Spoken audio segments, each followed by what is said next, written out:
All right, does anybody have any Bible questions this evening?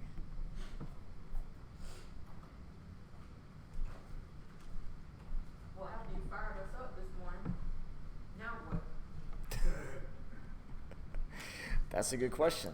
Now what? I guess I'll ask y'all that. Now what? Right. I think we should have more discussion for sure. Me too. I mean, I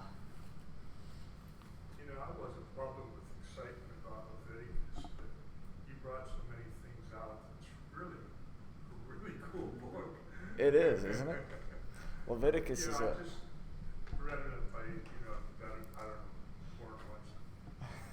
But it was just like, oh boy. Yeah, you just gotta, if you get through it, When you dissect it like you did, it's sure interesting. I appreciate that. Leviticus appears to be such a dry book, but it's full of life that nobody even knows is there. Yes. Appreciate what you did. I appreciate that, Jimmy. I think Ashley was also wondering about the first part of the lesson, the part about the name, as we talked about a while ago. Oh. And so I wonder, I guess she's wanting to know, what do we do now after that? What are your thoughts on that? When we talked about the name, do you think that my assessment is true, or do you think that I lack something in my assessment? I think any biblical church named the Church of Christ has a stigma attached to it with a lot of people. Unfortunately, it was that way up north. Right. So it's that way north and it's that way here. I got an idea it's that way in a lot of areas. It can definitely be an uphill battle when trying to communicate to someone what you believe. And we've done it. And I'd say we, probably my age is a lot more responsible for than most people in here. But, I think we grabbed our lapels and said, we got it. Right. I think that's been the attitude. Well, I've been there and done that myself. So I think we've all been there at some point. I think one thing that this congregation benefits from is this study of prophecy. It really knocks you on your back and forces you to recognize that you don't have everything figured out just yet. And it shows you just how much you don't know. And unfortunately, now regardless of whether or not the perception is true or valid or not, unfortunately it's been my experience that the perception of the Church of Christ has been a negative one in many communities because of that attitude that can be displayed at times.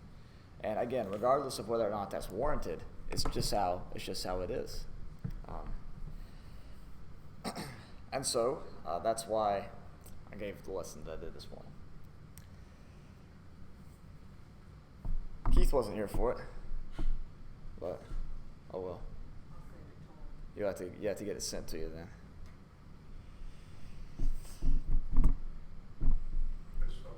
What are you thinking, Laura?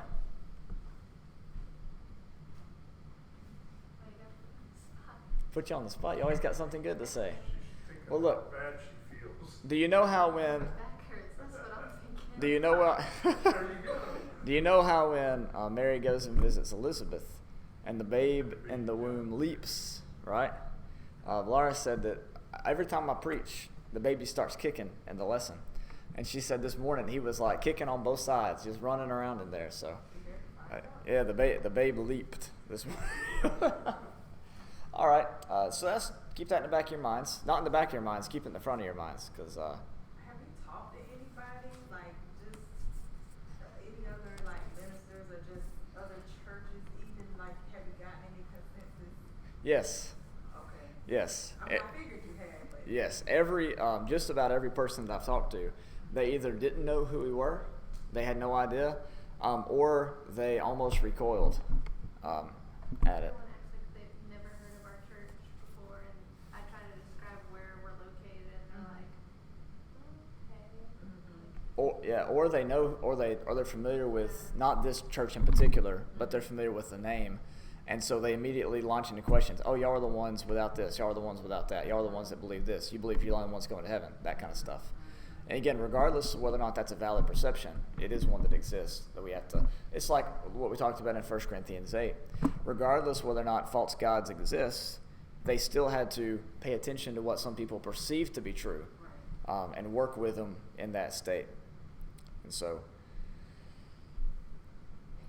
that's been my experience. That's about it.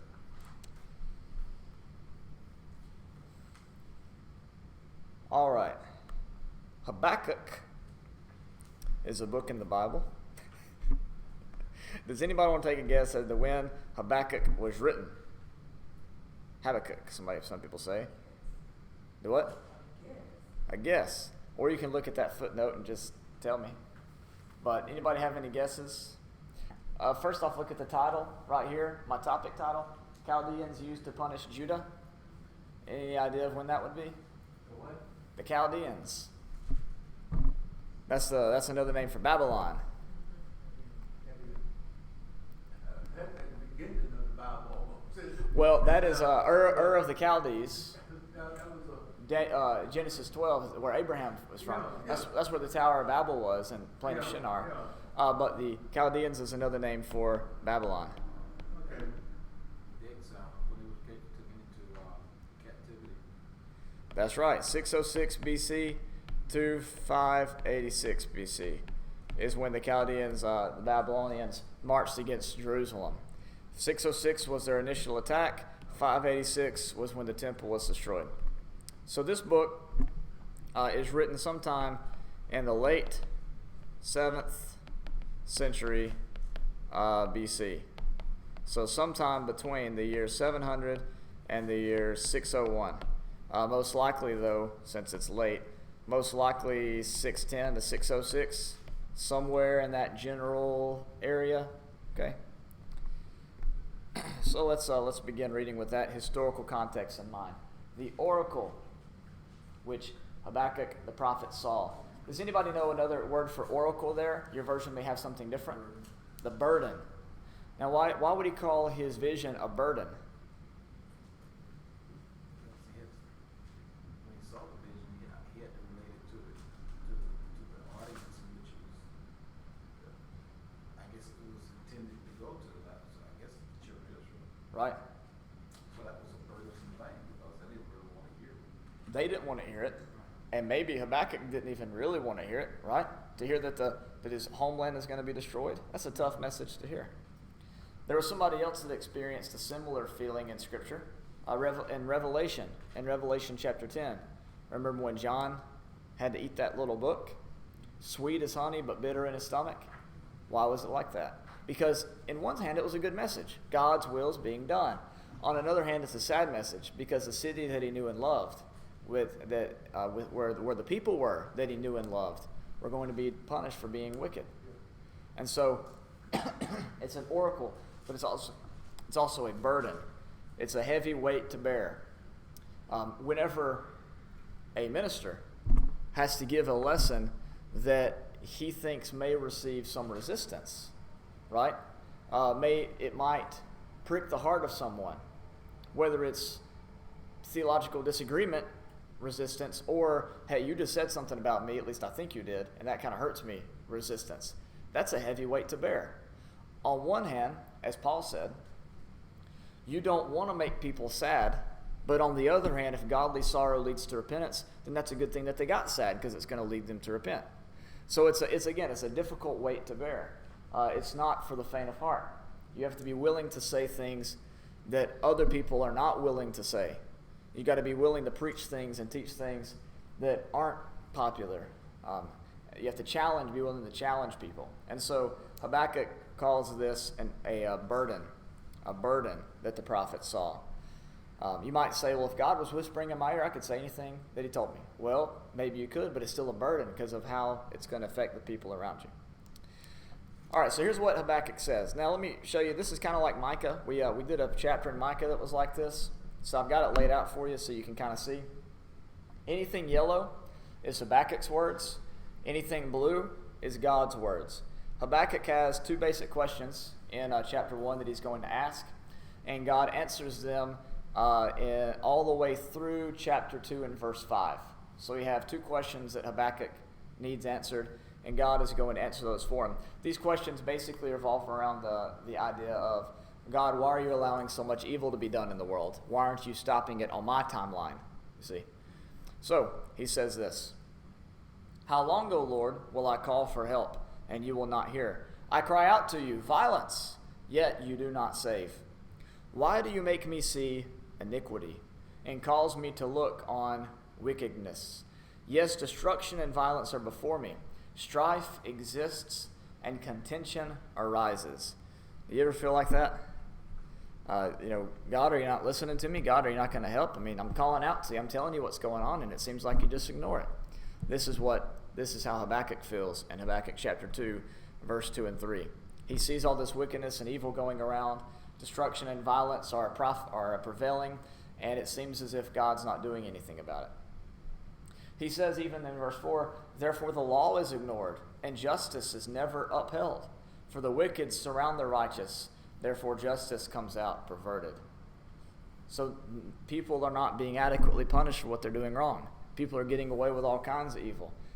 People are corrupting the law. People are corrupting the truth. People are being wicked to one another. And God, are you going to do anything about this? Are you going to save us from this predicament? And so this is God's answer in verses 5 and following. Look among the nations.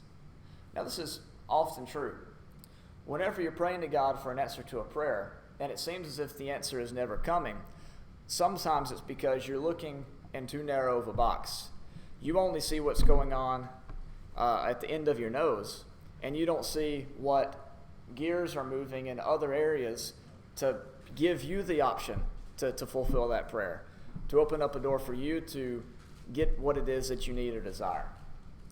For example, you can sit there and pray, as we've all done, Lord, we would like for the church to grow. But the way that God answers that prayer is not saying, all right, get in there, come on now, y'all, come on now, go to church, right? How does God answer that prayer? By opening up doors in your life to share the gospel with your neighbors and your friends and those which you know, right? And so here in Habakkuk, the answer immediately is, you are not looking wide enough. You are only looking in this narrow corner of the world, but you'll see the answer to your prayer is actually already in the works around you. It's just not being done like you would like it to be and the time that you would like it to be. And this is how, this is another lesson we need to learn as well. In the days of Amazon 2-day shipping, we need instant gratification. We want things to be delivered right then and right there. If it's not done then, too bad. And so let's get back to this question about, this is a common prayer we all have, so it's easy to just pick out. Let's get for the question about the church to grow. Many times, and I've done it, we've all done it, we want it to grow instantly, boom, right? But sometimes the answer is you have to be patient and wait and allow things to work naturally. Sometimes the answer is you have to work on yourself first, because you need to make yourself healthy so that people want to be a part of that group or that congregation or that people. So again, in Habakkuk chapter 1 and verse 5, the first thing he says is, look among the nations and observe. In other words, be quiet for a moment and try to see how this plan is being worked out around you within the world. So Habakkuk has this question. God, Israel's doing evil. When are you going to stop them? God says, look among the nations, observe. Be astonished, wonder, because I'm doing something in your days. You would not believe if you were told. See, there's another good point about prayer. Why doesn't God just answer it right there? Why doesn't he give us a timeline? Why doesn't he tell us, well, if I told you how I was going to do it, you wouldn't believe it. You might not even agree with it. So be patient is what he's saying. He says, for behold, I am raising up the Chaldeans, that fierce and impetuous people who march throughout the earth to seize dwelling places which are not theirs. They are dreaded and feared. Their justice and authority originate with themselves. Their horses are swifter than leopards and keener than wolves in the evening. Their horsemen come galloping. Their horsemen come from afar. They fly like an eagle swooping down to devour. All of them come for violence. Their horde of faces moves forward. They collect captives like sand. They mock at kings, and rulers are a laughing matter to them. They laugh at every fortress and heap up rubble to capture it. Then they will sweep through like the wind and pass on, but they will be held guilty, they whose strength is their God. So he says several things here. One, first you have to pay attention and look. I'm doing something in the world, and if I told you, you wouldn't believe it. But here it is. The Chaldeans are going to come, and they're going to be the ones to punish this people. I'm going to use them as an instrument of my righteousness and my justice. However, he says, they are evil people, and they are going to get what's coming to them one day. But as for now, I'm going to use them as a tool. They will be held guilty, they whose strength is their God. This is another thing that we need to keep in mind. They will be held guilty, they whose strength is their God. Just a secondary practical application from this. Who is your God? Sometimes our God can be ourselves when we serve ourselves rather than the Father. Sometimes we create the Father in our image instead of the other way around. And so whenever we are self-dependent instead of God-dependent, we are falling into the same trap that the Chaldeans fell in. Most people in the world only look towards things for themselves and not for the things of others. And so they fall into the same trap as well. They worship and serve the creature rather than the Creator. They, like Eve, reach up with their hand and take the fruit so that they can be like God and not trusting in their God-likeness that was bestowed upon them through creation. Did you ever think about that? Why did Eve want to take that fruit? So she could be like God? Well, wasn't she created in His image already? But she didn't know to trust that. She had to lean on her own understanding instead of trusting what was already hers. So, in Habakkuk chapter 1, Habakkuk answers now in verse 12. Are you not from everlasting, O Lord my God, my Holy One? We will not die. You, O Lord, have appointed them to judge, and you, O Rock, have established them to correct. Your eyes are too pure to approve evil, and you cannot look on wickedness with favor. Why do you look with favor on those who deal treacherously?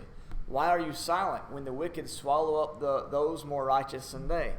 Why have you made men like the fish of the sea, like creeping things without a ruler over them?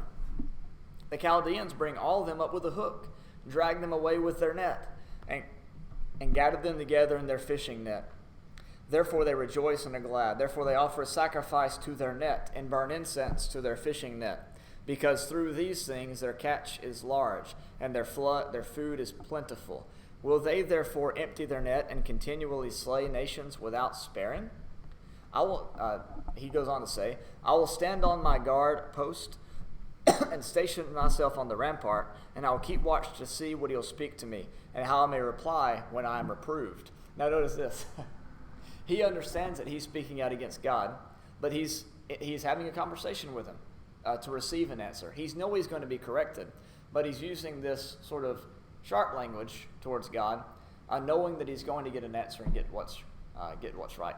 Here's something that someone said, and hopefully you have enough experience with this, or maybe you just know people well enough in order to know this. The number one way to get an answer to something on the internet is not to ask the question, but it's to go on there and say something that's intentionally wrong. See, because if you just ask a question, nobody's going to answer. But if you say something that's wrong, people are there, oh, actually, here it is. And so what Habakkuk's doing is kind of the same thing.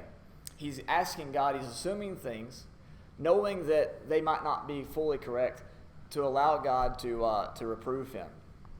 So here's what he says to this very valid point. The Lord answered me and said, record the vision and inscribe it on tablets, that the one who reads it may run. For the vision is yet for the appointed time. It hastens towards the goal, and it will not fail. Though it tarries, wait for it, for it will certainly come. It will not delay. Behold, as for the proud one, his soul is not right within him, but the righteous will live by his faith. Furthermore, wine betrays the haughty man, so that he does not stay at home. He enlarges his appetite like Sheol, and he is like death, never satisfied. He also gathers to himself all nations, and collects himself to all people. A little bit of a strange answer, but the point is, Habakkuk, you're so worried about these people, but don't worry, they're going to get what's coming to them. the fruit of their wickedness is going to be received, as he says in verse 4 and 5. Their soul is not right within them. That wine is going to betray them. They're going to become like death. They're going to become like Sheol. They're going to be destroyed, in other words. Now notice this in verse 2 and 3. We have sort of a sneaky thing here done by Habakkuk. What Habakkuk is saying is, in verse 2 and 3, if you read it again, specifically verse 3, for the vision is yet for the appointed time. It hastens towards the goal, and it will not fail. Though it tarries, wait for it will certainly come, it will not delay. What he's saying here is, while you think this is taking a while, it's going to happen quickly. It's going to be soon. You're so worked up about this, but don't worry, hang on there, it's going to happen soon. Now, think about the timeline here. If the book of Habakkuk, we'll just say 610, just for simplicity's sake. Let's say Habakkuk was written in 610. It was only 4 years later in 606 whenever Babylon marched on Jerusalem. And then 596 when they came back. And 586 when the temple was destroyed. So this judgment did happen soon. It did happen quickly. Now this gives us an idea. This gives us an idea of what it means for something to happen soon in biblical terms. When you look in the New Testament, you see over and over again, the kingdom of heaven is at hand. The coming of the Lord is at hand. I'm coming quickly. We see how this is used in verse 3 of Habakkuk 2. It's used in a literal sense. Let's see here.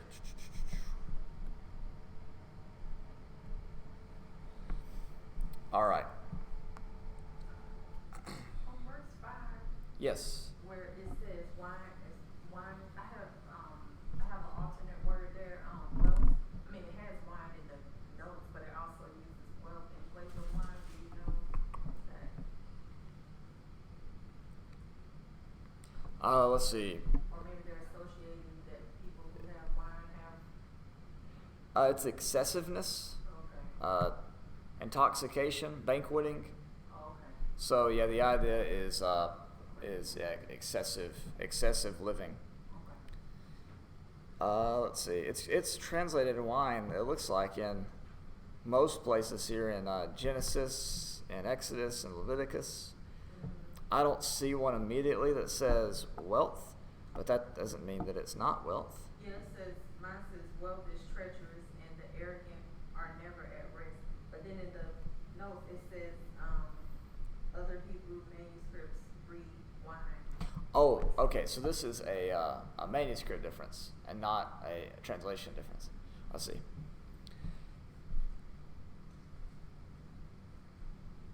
Also references the Dead Sea Scroll. The what now? It says as in Dead Sea Scroll, and it has this weird notations. I guess I'll have to figure out where that is. You'd have to get a copy of the Dead Sea Scrolls, it sounds like. I don't think I'm gonna come up with that one. What did you say happened in 696? Did I say 696? I mean, 5? well, I was trying to follow what you were saying. Like, if it's written in 610, then 4 years later, Babylon attacked in 606. Oh, yeah. And then what? Yeah, so they had 3 different attacks on Jerusalem. 606 is the original. 596, I believe, is the second. And then 586 is the third, when the temple was destroyed. So that's just the dates when Nebuchadnezzar marched on Jerusalem.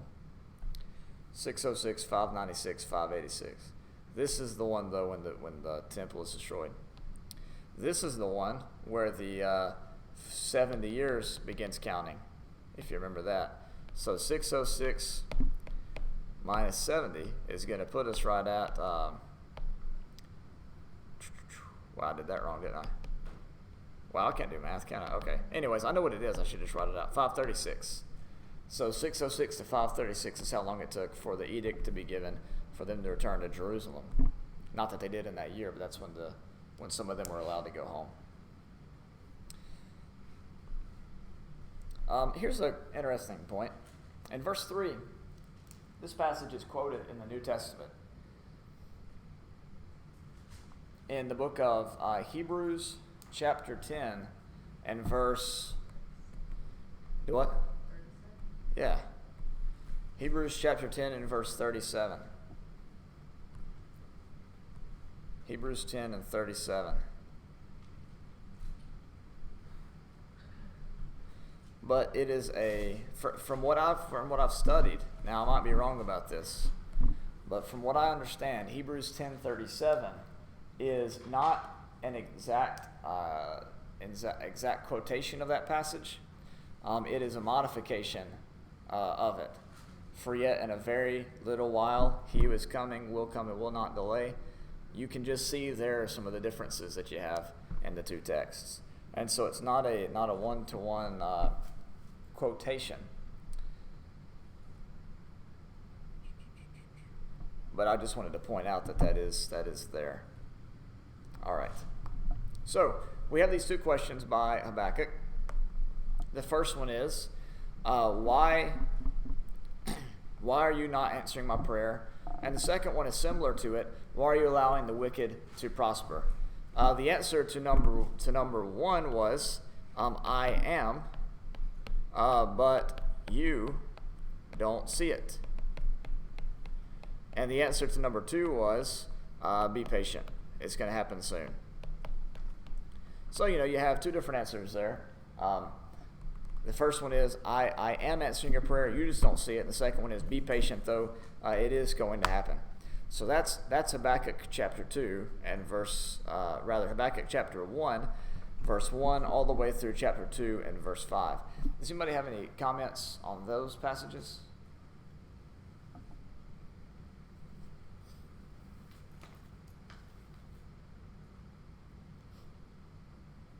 All right, let's move on. Verse 6. He says, all right, verse 6. Will not all of these take up a taunt song against him, even mockery and insinuations against him, and say, woe to him who increases what is not his? For how long? And makes himself rich with loans? Will not your creditors rise up suddenly, and those who collect from you awaken? Indeed, you will become plunder for them, because you have looted many nations, and the remainder of the peoples, all the remainder of the people will loot you, because of human bloodshed and violence done to the land, to the town, and all its inhabitants. In this first passage, we have a similar theme to what we have in the book of Leviticus, and other minor prophets. Individuals taking advantage of those who borrow from them, and people unwisely borrowing a whole bunch of money. Basically, they're getting themselves into credit card debt, which is not good for them to do. And on the other hand, the other people are taking advantage of the people who are in debt, so they're both just being wasteful, basically. And they're basically going to bring destruction upon themselves. What you have in verse 8, though, is human bloodshed and violence done to the land is going to be one of the things that's going to bring them down. The other thing that we have here is verse 9. He says, woe to him who gets evil gain for his house, to put his nest on high, to be delivered from the hand of calamity. So again, this one of the common themes of the minor prophets is people who are rich taking advantage of others, trying to cheat each other out of their possessions and trying to cheat the poor people out of what little possessions they have. This is a common theme throughout the minor prophets, as well as the book of Leviticus. And it all goes back to that love of money, which is the root of all evil. Love of money is something that is prevalent in our society as well. And many business owners and politicians and leaders all over the world operate on this principle of the love of money. And all it does is bring about the same types of things that we're reading about all through the minor prophets. And the end of all that, as you see through all the minor prophets, is the whole system collapses eventually. Systems of greed and bloodshed end up being the death of whatever nation or people that is. We have a big example of that going on in our world today. I don't know if you've seen the pictures and videos and news clips of the protests in Hong Kong, where they're trying to fight for democracy and get out from underneath the communist regime. And what is being done over there? People being hurt, harmed, and killed and silenced for that. And we know what's awful about the whole thing? Corporations in our country, like the NBA and Disney and others, are bowing down to China and are contributing to the bloodshed and destruction that's going over there.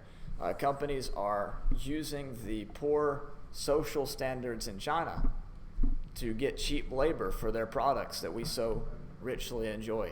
All of our cell phones that we have, probably every cell phone in here, and tablet and everything, even our shoes, in many cases, were made by other countries to try, because people in our country are trying to get cheap labor. Our work standards aren't the best, are they?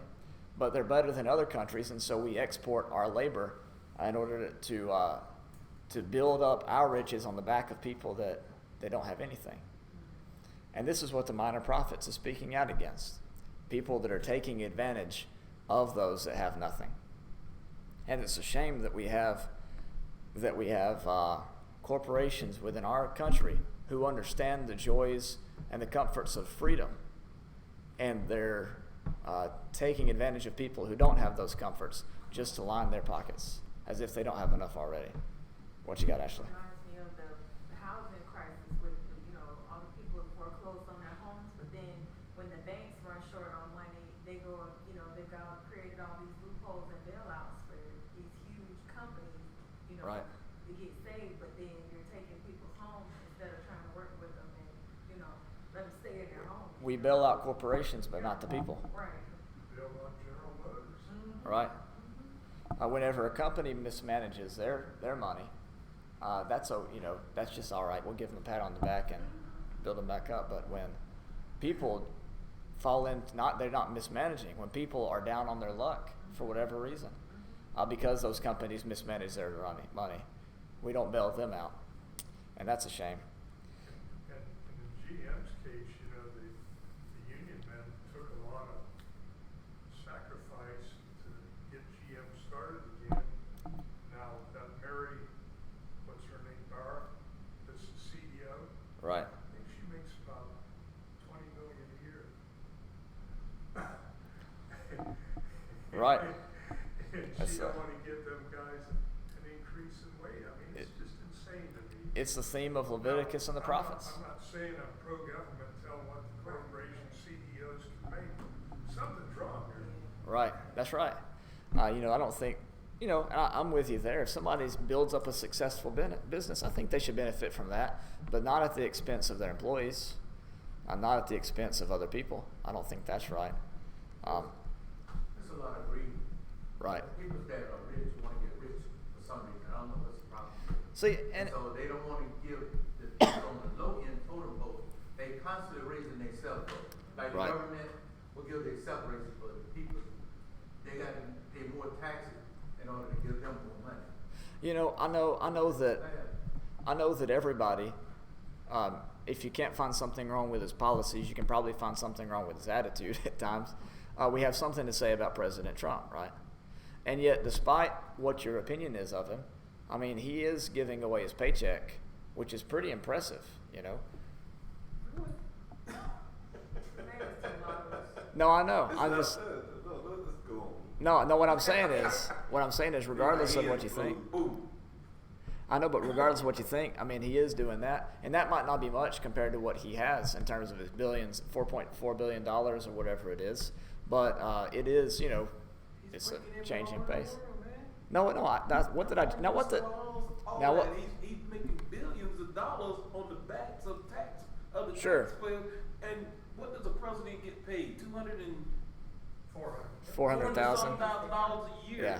That's Now what did I just say?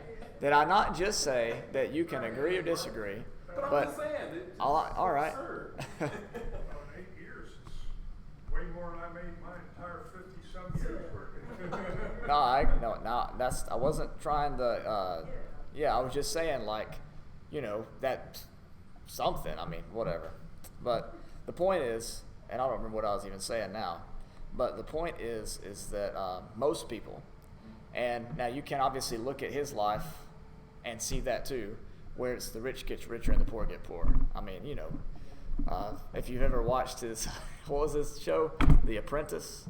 Never did. Okay, well that was, they did everything to show off all his wealth in that show.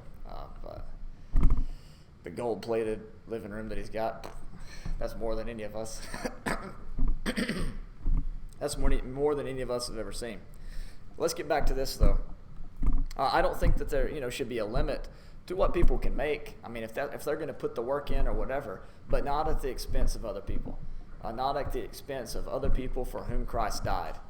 There's a difference in making money for your family and exploiting other human beings' lives in order to do that. That's going on everywhere. A lot of people overlook it because some people think they're sitting in the catbird seat, but a lot of people are being misused, and people don't realize that. Right. Even different nationalities are being used by the banks and stuff like that. And people don't realize that in certain areas, they used to call it red line. They got a new name for it. I can't think of it right now, but they used to call it red line people. And they put higher taxes, what they call it, interest on them, but won't put it on the people that got money.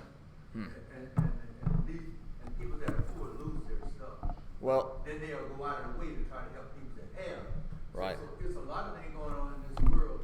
We don't pay attention to it, but we need to start paying attention to all people in a sense, the things that are going on, and some people don't want to accept that there is dishonesty going on in the world, and the select few believe that things are all right. right. Yeah. Many. Just look at who pays taxes and who doesn't, Right, and you right. find out pretty quick who's the system designed for. I mean, when you look at Jeff Bezos and others who have made so much money and they hardly pay any taxes at all compared to what we have to pay percentage-wise, that is, you just know, you can just see who the system's working for in that case. Perfect example, Amazon, the owner, Jeff That's what we're Bezos. talking about. That's what, yeah. And I wish. Paid what, zero? I'm not sure what the number was, but that's the number that I heard, but I don't know. Tax, yeah, made billions of dollars, zero tax. And if you think about what a He got to pay taxes now because he was doing things that way. He kept growing, he didn't have to do it. Now he is not growing anymore, so he got to pay it now. Well, if you just take just a percentage of that, do you know how many schools could be built and roads could be fixed and hospitals could be funded? I mean, Right, but if they quit getting the government people all these high raises, they could do something. right. And the problem is that they will not fight for people that are on the low total end of the post, but they constantly get raises every year, seem like. Right. That's true.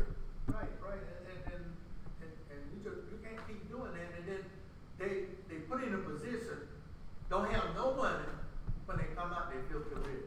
In the government I'm talking about. Right. Filthy rich. Go in poor and come out filthy rich because of these incentives they get for people that they are promoting what they have. Or you have corporations that are getting all these cuts that lobby for certain policies that just help them out and don't help out the people on the lower end of the spectrum. They pay big money to get them in, and then they want to do them a favor. If we just had those laws in Leviticus 25, we'd be doing pretty good, huh? That's right. I let the Lord have it. Well, that's not going to happen, though, because remember, Right. on that 7th year, the only people that don't like that law about not growing anything and eating what the land produces is the people that planted all that stuff originally. So that's who you got to convince, and that's hard to do. Hey, Oh, boy. when I was a kid, they used to let people go in the field and glean it, but they don't do that no more. They used to go in the field and glean it, but they stopped that. Just the idea of leaving the corners of your field unplucked. I mean, that's right there is way more than what anybody would be willing to do today. Right. They got those machines to get every last grape, every last orange. They're not going to miss nothing. You've seen it shakes the tree and all of it falls off into the bucket. I mean, there's nothing to be left there. Like when the farmer used to get rid of their field, there used a lot of poor people to go in it, when I was coming along. Right. And they could can it and do what they want to do with it and pick it. And now they sell that field to somebody else, and they go in and pick it, and they can go set up them a little marketplace and stuff like that. So they don't let the people that with nothing happen no more, especially the ones that work for them. And see, now we're starting to figure out what it means to be pro-life. Pro-life is more than just babies in the womb. Pro-life means taking care of them even after they're born. Realizing that these are all people for whom Christ died. And there's a lot been going on in our country for a long time that is not pro-life, and that doesn't have anything to do with babies, you know. What are we going to do about all that? I know one thing, I think we as Christians need to start doing some things too. Be supportive of some of these organizations that are trying to fight that. Right. Right. All right, Habakkuk. Oh, wait, what time? Oh, wow. That was quick. You know, if you go back and you read through the minor prophets and Leviticus, I mean, this is the books we've been studying recently, there's so much politics there. Situations that we're dealing with in our country on a daily basis when it comes to financial things and things like that. I mean, it's all over the place. And if we pay attention to it and have eyes to see and ears to hear, it really challenge a lot of the conventional ways of thinking that we have. Just think back to that land Sabbath. I just love that land Sabbath. On the seventh year, all those wealthy landowners in Jerusalem just got to put down their their farming tools and let everybody go in and pick. Man, that would burn people up today. But that's the way that God designed it, to help out everybody. That's what started happening with the Pharisees and the Sadducees and these other people that knew the law. They started teaching against